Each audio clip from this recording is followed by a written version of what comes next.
I'm going to show you how to tune and fix your 29 centimeter barrel for the XYL Unicorn.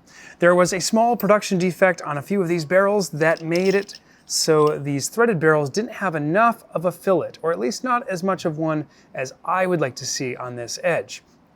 Now, of course, if you have the right bit, you could just hone that out, but I'm going to show you how to do it with a simple blade.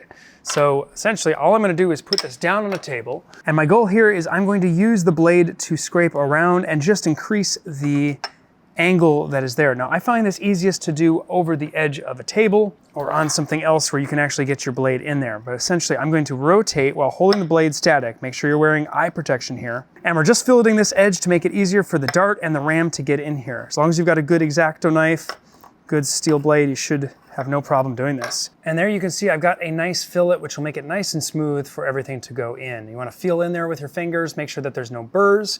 That is feeling real smooth, won't scratch my finger at all. That's how you know it's ready to go. And then we want to check the interface part. Now, on occasion, you will see I kept this one intentionally. This is actually one that had an issue. You'll see a tiny amount of flashing. It's a little hard to show on camera, but there's just a little bit of extra flashing here. Now, again, you should be wearing eye protection, but essentially, I'm just going to take a blade and just clean that up a little bit. I find it actually easier to do from this side, and you want to clean it up until that hole is as clean as possible. We're talking 30 seconds to do this whole thing, both fixes. It really doesn't take much time.